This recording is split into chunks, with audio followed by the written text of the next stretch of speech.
I think is a really neat component as well. And this is why I appreciate that this is done virtually, because sometimes I can be communicating with my mentor in her daytime. Sometimes we're communicating in my daytime, even though we are given deadlines as to when something should be submitted. We are still given a lot of lenience, and just they're very generous with regards to how to go about, you don't have to log into class at a certain time, or you don't have to be in XYZ attendance.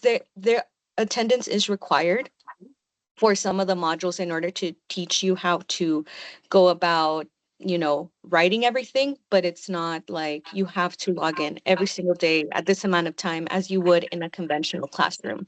So there's a lot of flexibility there. You have the support from your mentor, you have the support from your team members. And in the end, another big question is authorship and who will be granted a certain type of authorship ranking. And so that is pretty much done through the IMGH guidelines. But just to put it in simpler terms, also, it's a lot done on effort. So again, if you are a beginner and you are not experienced, but you still want to get involved, not everything is going to be, all the responsibilities are not going to be placed upon you. Everything, everything can be accommodated to your level if you're open to doing more, or if your schedule is very busy and somebody else is available to assist. Everybody's a team. So in my case, my group was about 8 individuals. In that 8 individual group, everybody is we're given the task of who's going to be writing this section, that section. Everyone volunteers. So I really love the way everybody was so proactive about it. And then as you go, if somebody begins to struggle, everybody helps each other out. And so once the research paper is completed, we're pretty much given updates. And this is how it was with me in my experience. We're told by our mentor, thank you for the manuscript. It's going to be sent to XYZ journal. This is what it's going to look like. You are shown your project. You are shown your manuscript before it is submitted into the journals. You're told we're gonna propose it to this journal. Let's see what they say, and then whether you are approved or denied. Again, you are given a very timely update, and in the instance that you are denied, we are told why. So again, you're never left in the air, you're never left in unknown. Again, as somebody who has done research, I was involved in a research class in medical school, but it's now a little more involved. I can say that I never felt lost going through the research modules here. And so, there's a lot of support. I learned a lot with regards to writing research papers, and I would honestly consider doing another research module with IMGH. And now, instead of doing it as a beginner being taught, I would probably be kind of on the other end now. And if somebody needs any guidance, I would be more than happy to assist them as well. And so I'm very optimistic about the publishing that we're having.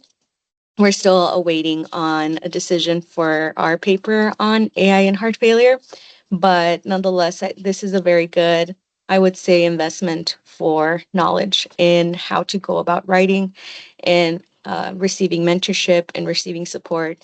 And again, you can do that. You can do this while completing either your board exam preparations, your rotations, your coursework, because I feel like there's a lot of support being provided by the organization and by the classmates as well. Or that's what my experience was, thankfully. That's wonderful, Erica. I think that's very elaborative how you experience, like how you explained all the research projects. Yeah, I think we are trying to assist medical graduates, like in terms of providing uh, the appropriate knowledge and appropriate tools to get into this journey. So I'm Mhm. also gonna ask from Dr. Jude, like how, if you want to comment on your journey, like how, what are the few difficulties do you think most of the people are having who are from the other countries? So we can also have some solutions for that. Hi again. Thank you, everyone, and thank you, Erica, for the valuable knowledge that you shared for with us. First of all, especially here around the Middle East and in Turkey, when we graduate from medical school, nobody actually guides us or tell us the options that we have, or if we want to specialize in a different country, what is the process, what is required, and when should we start, not even during our education in medical school. So after I graduated in 2022. Like I proceeded with the typical Turkish pathway, which is like uh, 2 years of experience, like hands-on experience as a GP, and then the boards exam for the Turkish boards. But when I try to get any information about different pathways, I couldn't find any help around here. So thankfully, I stumbled upon IMGH, and they were very helpful. Dr. Zain especially provided me with all the information that any IMG, me as well. As a first generation doctor, nobody actually guided me through anything. So my experience is very raw, and in IMG, they gave me all the information and what is needed for residency, like the hands-on experience or the research experience, and how valuable they are for a future candidate. So I'm really excited. Now I joined recently into one of the research modules. So I'm very excited to start this experience and share it with a lot of followers, because I'm sure many of them were lost and are still lost, just like I was. And if anyone is thinking about the US pathway, I think it's a great opportunity that can provide both training and research experience and any other helpful tips and guides for the ERAS application. I did not go to that part yet, but I saw many posts in IMG Instagram, a lot of helpful tips and ideas, and I'm really excited to start. I also like applied with them for a training program like clinical rotation, but unfortunately I could not join it because of some visa problems. I don't know if you want me to talk about the visa problems that we may experience. What do you think? Yes, I guess yeah, we can have a brief discussion about the visa problems because there are some few great tips which we can add later on, which will gonna be Yeah, helpful for everybody. exactly. So the timing is really important. Doctors and called, we had like a special call before I take the visa appointment, and he informed me like try not to take the appointment at the end of November and in December, because they refuse most of the applications. But unfortunately, the only available time I had was around the end of November and in December. So unfortunately, my visa application was rejected.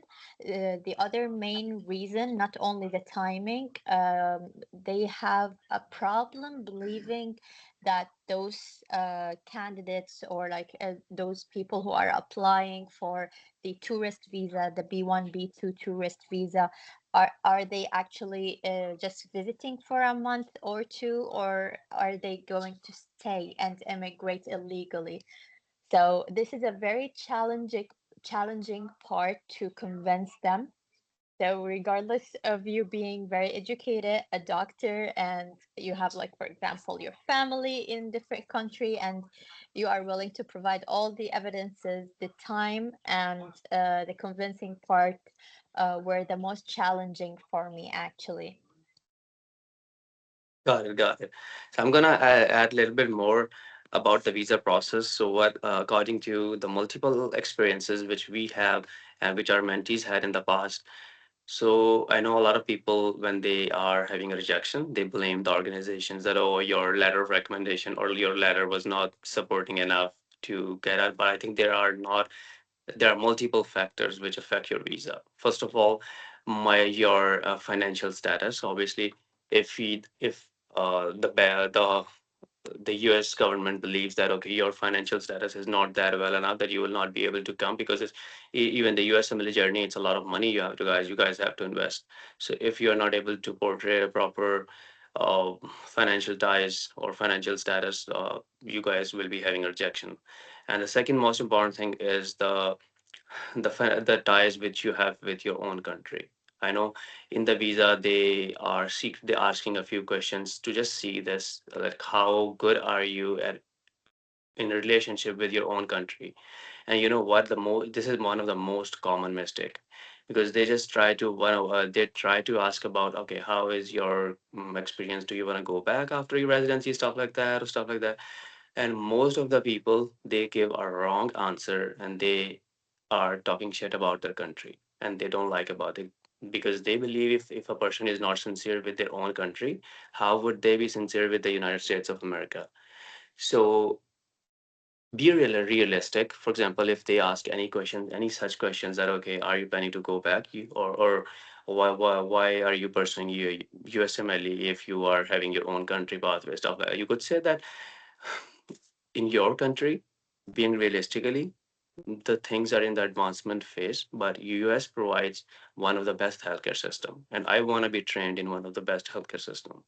And this is a realistic answer which they would understand. But if you're going to say, oh, my country system is not very good, it's not supporting for the doctors or stuff like that, that portrays a negative feelings towards your own country, and that's not a good thing to say in the interview.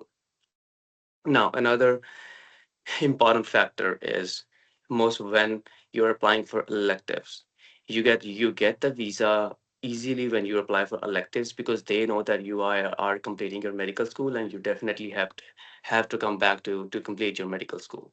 But now once you are graduated, now they think that now it's like, what if you are in the US but you're not gonna go back because you are done with your medical school? What if you apply asylum in the US? You will be just a liability for the United States of America. So in that scenario, it's a little bit difficult, but it's still possible. If you are going after graduation, what I would recommend is take USMLE step one and step two first, and then go for the electives, because this is how they will know that, okay, this person has already done their USMLE step one, step two, and this is here to apply for the visa for the electives, or no, sorry, not for the observerships or the externships. So that you can easily get the visa after that. But if you're applying for before step one or step two, this is also one of the things that they would sense that, okay, you just want to come to the US or stuff like that. I know this may not always be true, but most of the time it's true. And another factor which is in my mind, which that's also one of the important thing to bring up here, is the people who show the desperation that they want to come to the US. They sense the desperation in the interview, and then they try to shy away in giving the visa. The people who are just very casual about the visa, okay, if I'm gonna get the visa, that's fine. If you don't want to give the visa, that's also fine. Those are the people who can easily get the visa, according to our previous experiences among my friends and the other mentees who are in the same process. So I would say, but before going in the interview, I would recommend to do a practice with someone, and also see the previous comments, might be on the Reddit or might be on their website, that what are some red flags they consider, and just try to avoid those red flags when you go for the interview. But the most important thing is just, if your journey is to pursue the USMLEs, just be realistic about it. Start your USMLE step one and the research journey as soon as possible, even if you're in your first year of medical school, or third year of medical school. But that doesn't mean that if you decided to pursue the USMLE's pathway after your graduation, that you should do that.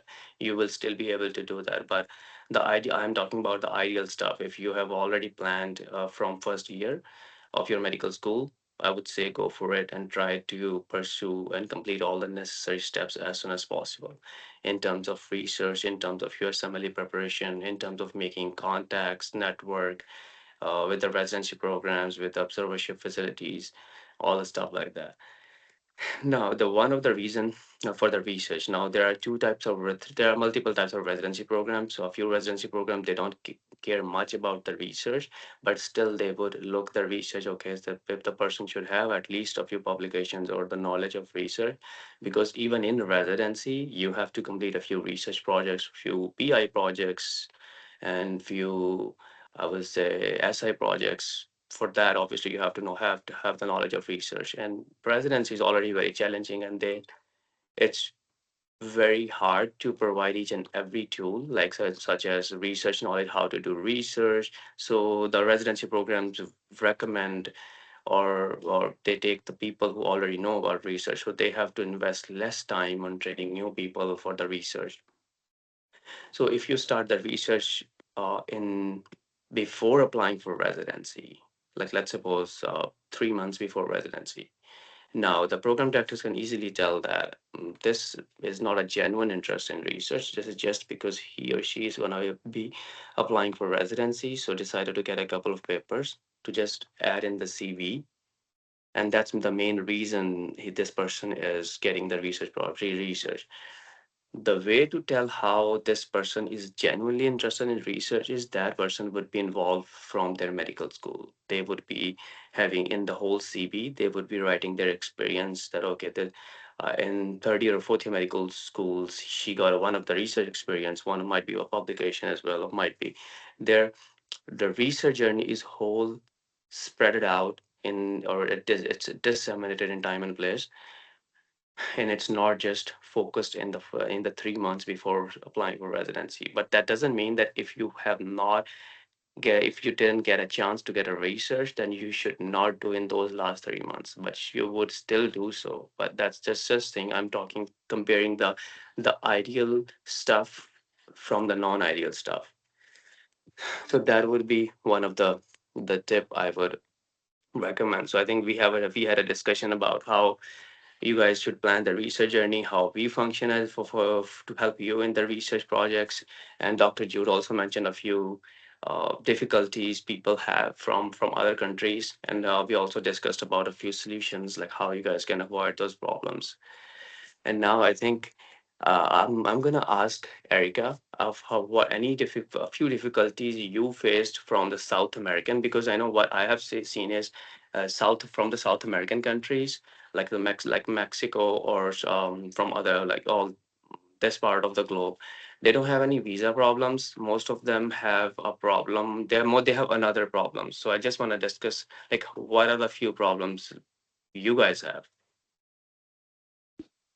Sure, of course. And so, uh, being somebody who attended medical school in Mexico, there are uh, individuals still experience visa challenges uh, with regards to just ensuring that it's up to date, all of their requirements are satisfied. I'm a dual citizen, and so that wasn't quite much of a challenge that was relevant to me. But a lot of my classmates, in, I would say, worst case scenario, I remember, would not be able to continue classes if their visa was not up to date. And so, Mhm. regardless of where you are in the world, if you are participating outside of your country, ensuring that your visa is up to date, the visa requirements, both in the perspective of the government and your institution that you're participating with,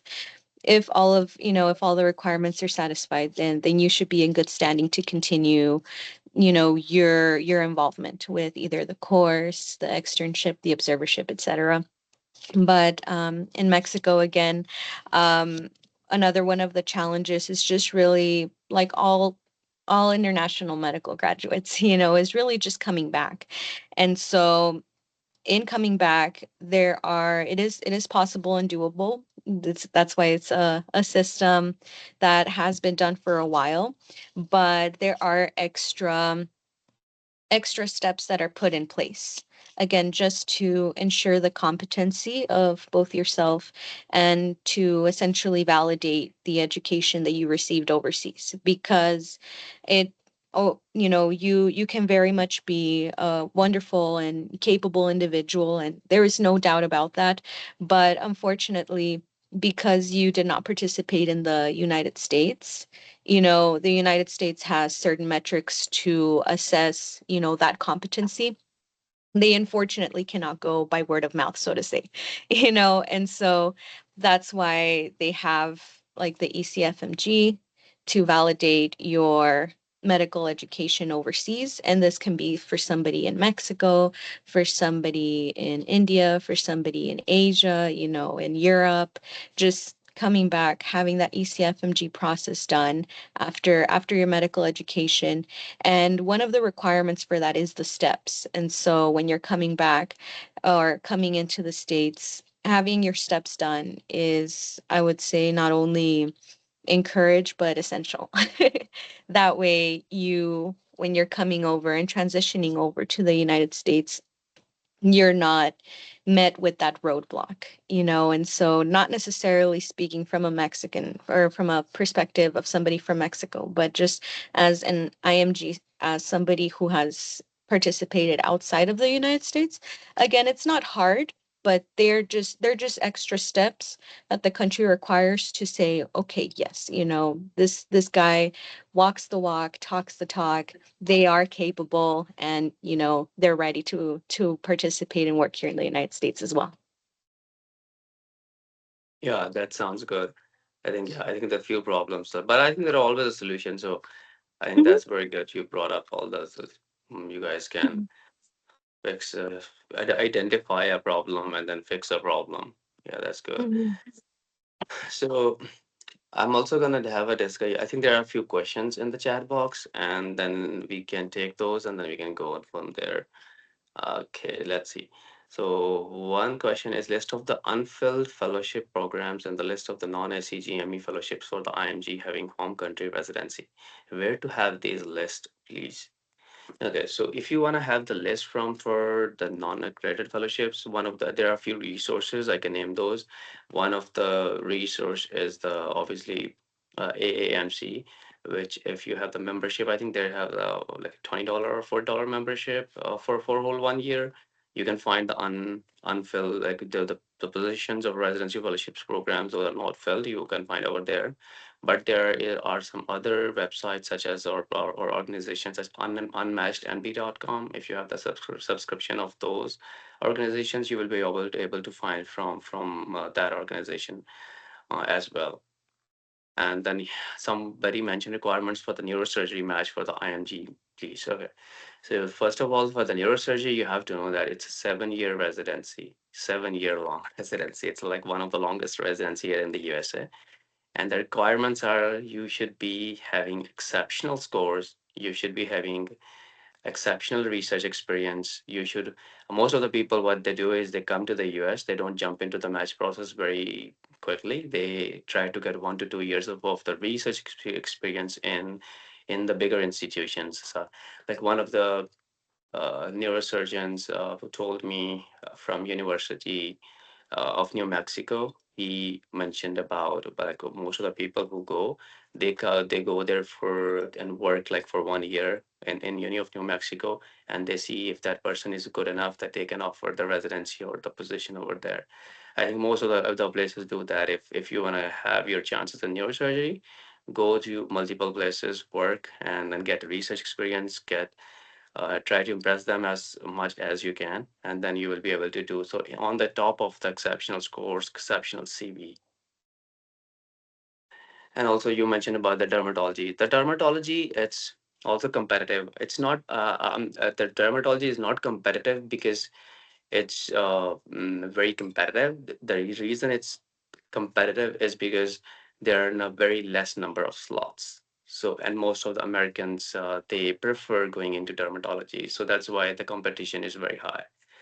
So I would recommend for the dermatology, you should go for the same path instead of just jumping into the match process right away or treating derma as a backup.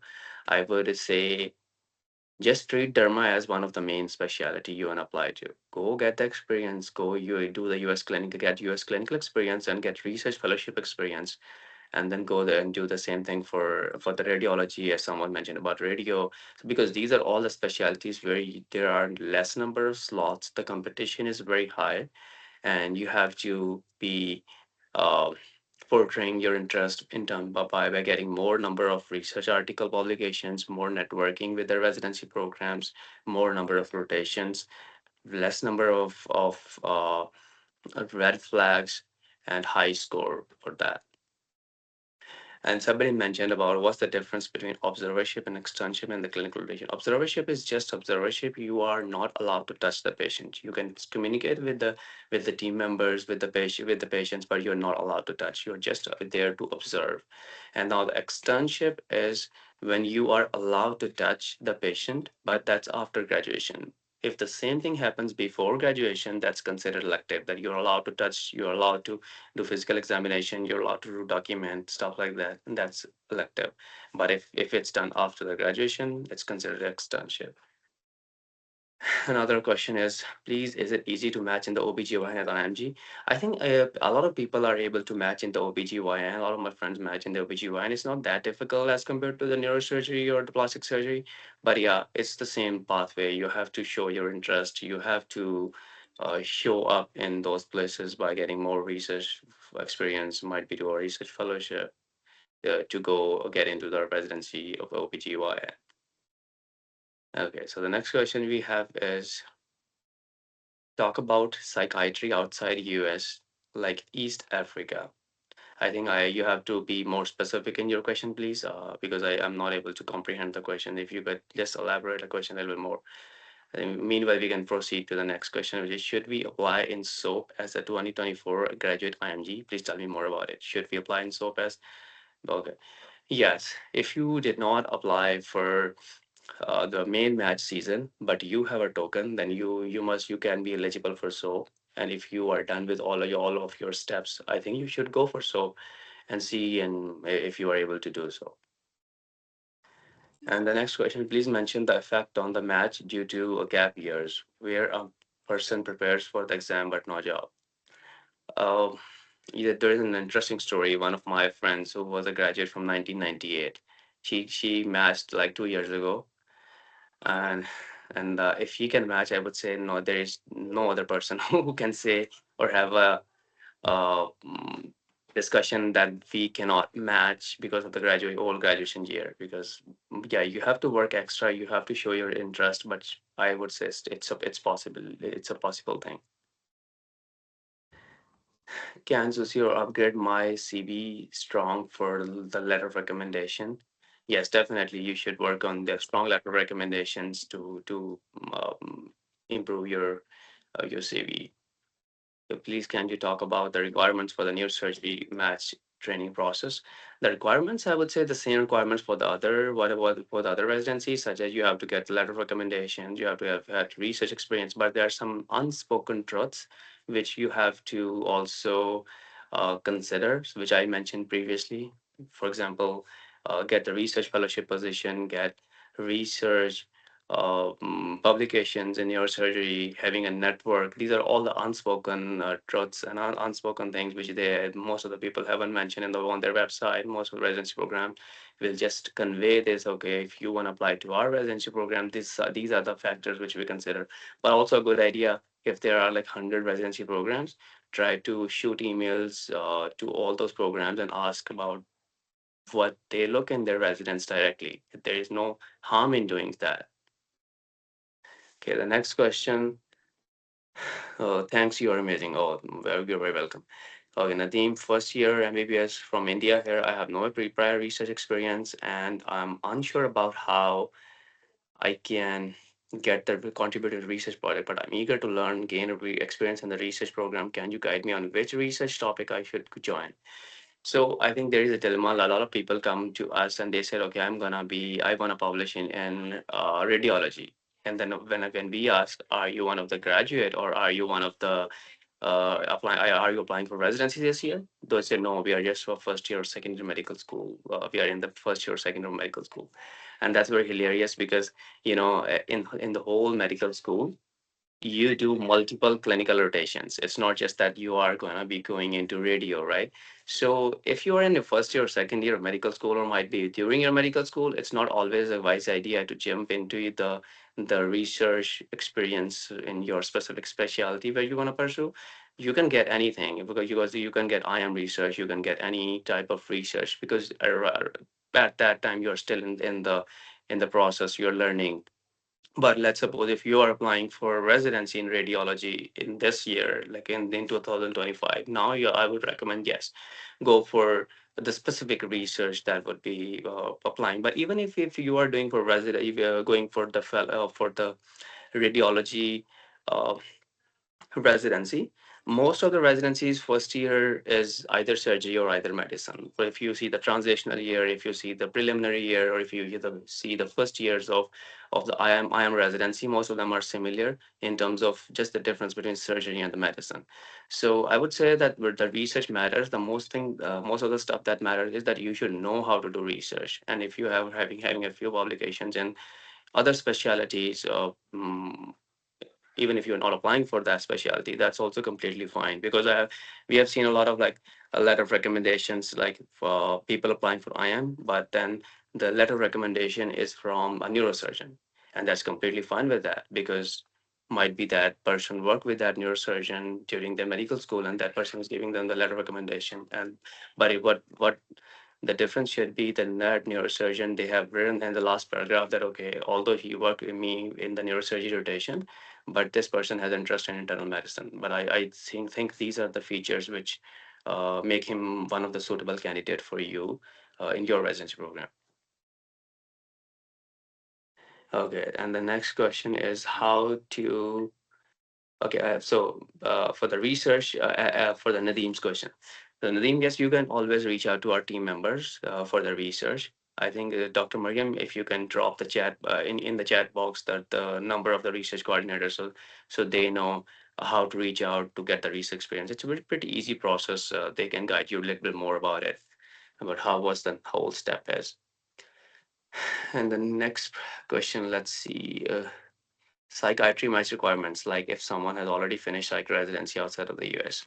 So if you have already finished psych residency in the outside of the US, there is a high chance then you can get easily into the residency, because most of the people apply in residency of psych and they treat that as a backup. They have applied in IM, FM as well, but they are just treating it. And program directors can easily tell that if you are treating the specialty as a backup.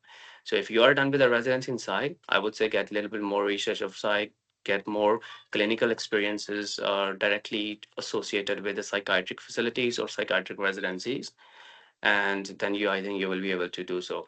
And if you want to get the virtual psychiatric experiences, that I think that will also be a wise idea. Okay, and then how to get the research opportunities and the postdoc research fellowship positions in the US on the B1 B2 visa. So on the B1 B2 visa, it's just a visitor's visa. You cannot get the postdoc positions, because the postdoc positions are like when they sponsor a J1 visa for you. And if you wanna jump into the J1 positions, before that, you should at least have a knowledge of research. It might be a few publications, might be a few research experiences. So I think B1, B2 visa, you can come, you can get a little bit experience, you can even get the virtual experience, you can get publications, and then you can apply for those type of positions. Are there funding opportunities available to sit for the USMLEs? It's my major hindrance now. Okay. Yes, Pascal, I think there are a few organizations who do provide the funding opportunities. Mm, but I think right now I have the names of the organization on the top of my head. But I think this is not something which we can do another webinar, so that will be helpful for people who cannot afford. And I'm very much empathetic to the people who are not able to pursue USMLE just because of the lack of funds. And that should not be the case. And I think we can do a little bit more research on how we can assist you guys in terms of that as well. I think, yeah, I think before we got a lot of questions, but I think I'm also gonna uh, ask Dr. Jude uh, like how her experience as a social media physician influencer is, because the for me, like if I talk about my personality on the top of my medical life or my medicine life, I love to influence, to be a physician influencer. I love to be an entrepreneur, but I also have some like passion for the modeling and stuff like that. So I think I am gathering the same people who have the same interest, and also want to discuss and convey the same thing to the people who have kind of same uh, kind of goals, but they're not able to pursue just because they think that it's not a possibility for us. So that's why I just want to jump into having a conversation with Jude. How do you think your pathway is helping you, or how your experience as a physician influencer? Sure, that's a very good question. I remember I started back in 2017. I was still a medical student. My top advice, if we have medical students with us today, is never to think about thinking very seriously about social media during medical school. So just take it as a side hobby when you're free, when you're on a break. I remember I used to delete my Instagram and Snapchat or any social media applications I have on my phone during medical school and just upload them back on my vacation because they can get very distracting. And us as like doctors, and even when we were like medical students, we have this ability to procrastinate and find excuses to okay, have 1 more hour of a break. And social media can be very addictive in that process, and so I don't recommend it during medical school. But at the end of medical school, like in your 6th year or in your internship year, you may be able to have extra time that you can document some videos and share them. So the importance of documenting and sharing these things, for me, my main goal was to raise awareness about general medical knowledge that the normal people do not know, or they are unaware of the importance of, such as like healthy diet, the exercise, the sedentary lifestyle, some of the diseases that we see regularly in the population. So my main goal was to raise the awareness and share these things. But it shifted from just raising an awareness about these diseases to actually becoming an inspiration to many students who got into medicine because of me, and me sharing and documenting my journey. So this is why I mentioned that you can document when it's possible, because you may use this material to benefit others or show them what you've been through, or share your journey. Two important things about sharing your journey: not only that you will inspire and benefit them and answer questions and things that they are curious to know about medicine. The second thing is that you can build trust early on. So since my followers know me since I was about 19 years old, they know everything that I've been through, all my exams, all the patients that I worked on, all the cases that I shared. Of course, I grew with them, and the number grew like from 300 followers to now 260,000 followers. So we grew together, and the most important thing that grew mostly is the trust. So whenever they have now a medical problem or they want to ask something medical, they don't go to the hospital. They ask me. They trust my opinion, even though that I'm not the doctor who is in the specialty that they're asking for, but they trust who they're talking with. They trust that I'll give them the best opinion or direct them how or where to get the best opinion or consultation.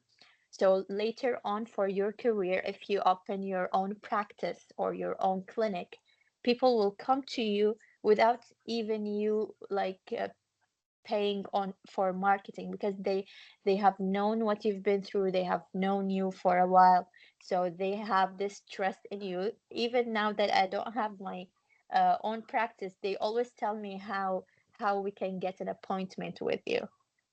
So I think this is very precious, and to build this trust between the patient and the doctor is very valuable. And many physicians actually work so hard to get this for years. So social media is a very important, especially in this generation. I think when you share these things, the knowledge how you work in your clinic or at the operation room, what's important to, what do you pay attention to, like when you examine the patient, these small things that they don't see but we see. When you share it and tell them that we see them and we give importance to them when we inspect you and something like that, they feel comfortable to come to you. So it's like a financial gain in the future, and at the same time like a big opportunity to inspire and share knowledge. So I think it's a very important tool that everybody should have, not only influencers, because I think doctors are the best influencers ever. So yeah, do you have any questions Yes, about that's that? true. That's very true. Being a doctor itself means that you're influencing people in terms of positive manner, like improve your health, how to avoid diseases. That's true. So yes, guys, if you have any question related to specific journey of Dr. Jude, or how, what any, if you want to ask something about the difficulties, what are the difficulties physician influencers face, just go ahead and then you guys can ask any question in the chat box.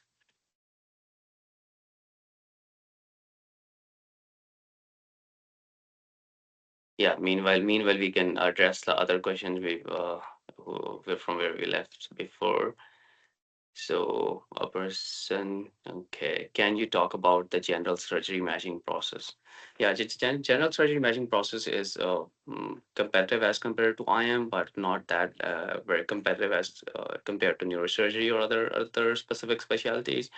But uh, what I would recommend is just get that experience and work with some surgeons, and then make a networking, we make on your network and ask them to make phone calls, or shoot letters or shoot emails for you guys to the residency program. Because what surgery residency, because surgery residency is tough as compared to the IM residency. So they just want to have people that who are not going to collapse while doing the surgery residency, and they have genuine interest in the surgery. Okay, and how can we take the letter of recommendation from professors, from the college faculty, or how can we get LORs?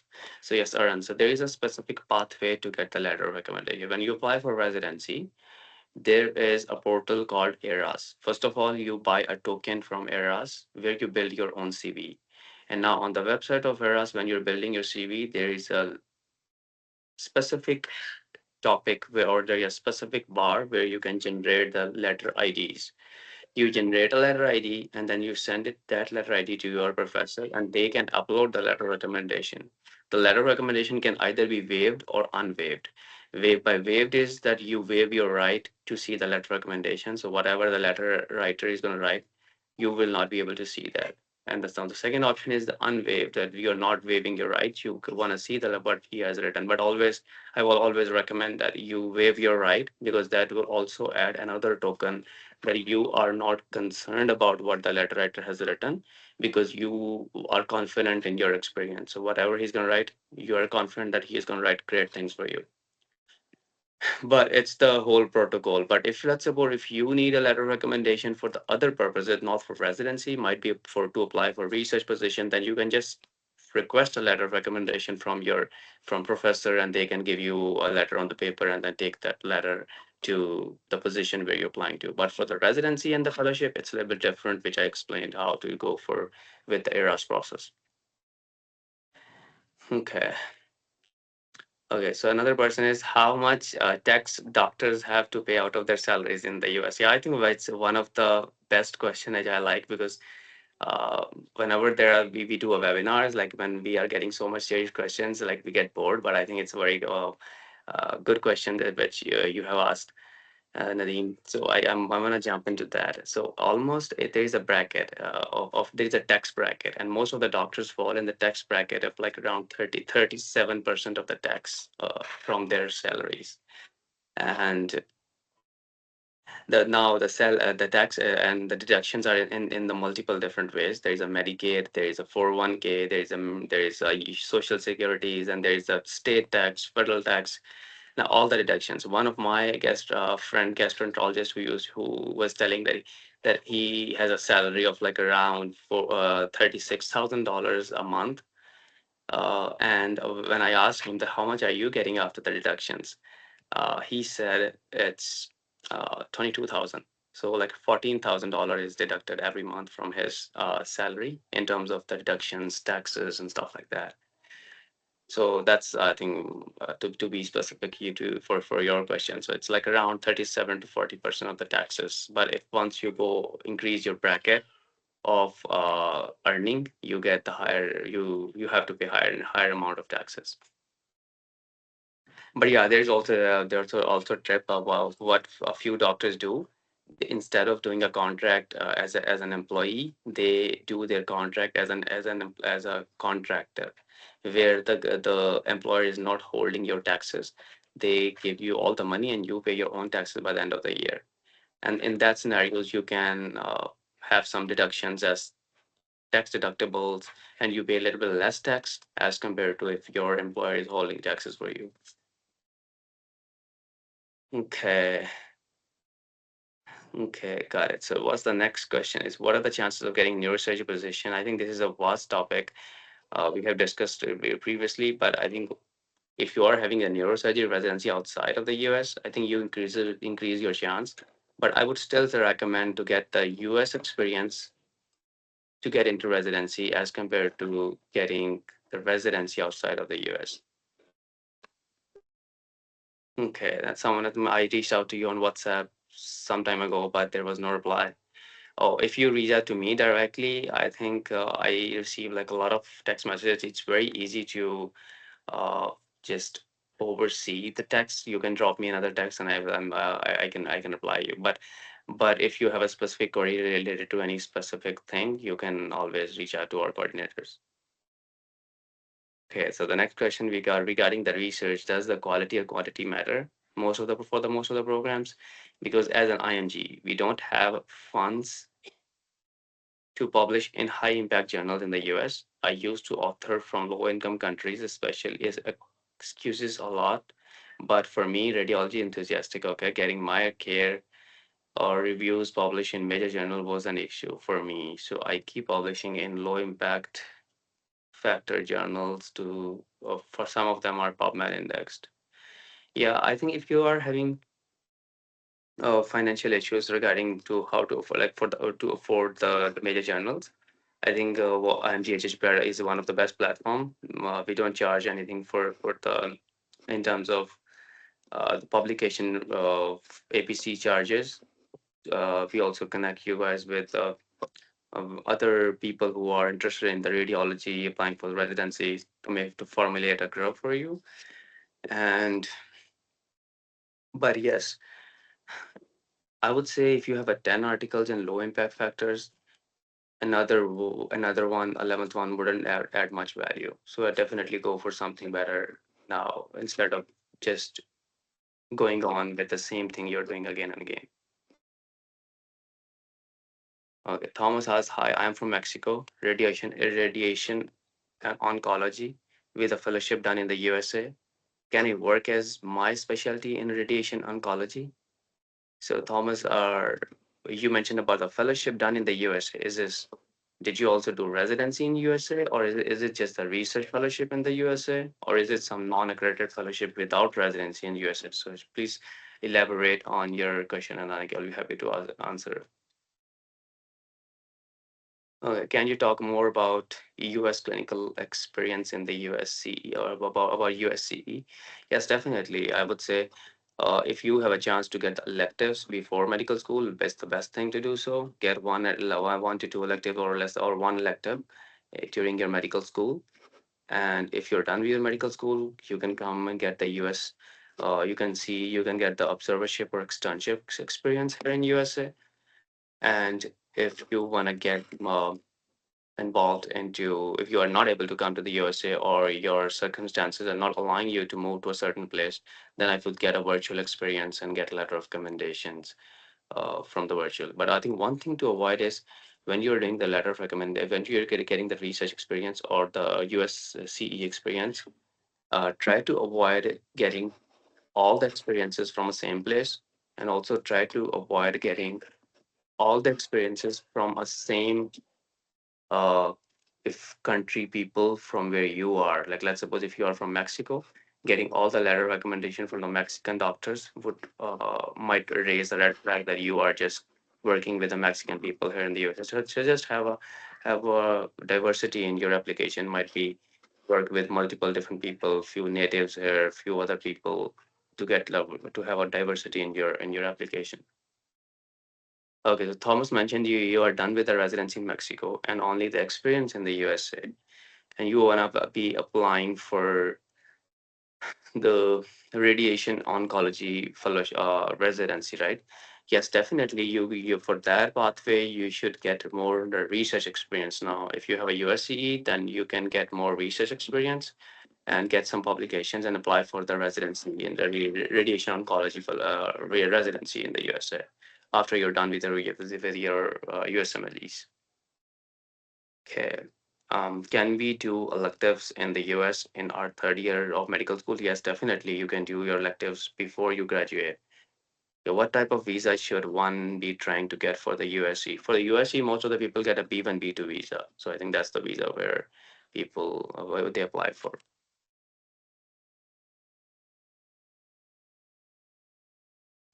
I think we got a lot of questions. So I think we can end up like Erica, if you want to just end up and by having a few remarks that how we can proceed further for the next. We are planning to do one webinar every week, and most likely the next week we are gonna hit another topic where we can have more conversation and we can assist you guys. But I think I'm very grateful for Dr. Jude who showed up for to share her experience and how her pathway was difficult and how to address the problems she's facing. And another few topics which we are very good at is like we also assist people in getting into the pre-residency fellowship positions, pre-residency, how to work as a physician before residency. Because right now, if you talk, there are like more than 13 states in the USA where you guys can work as a physician without residency.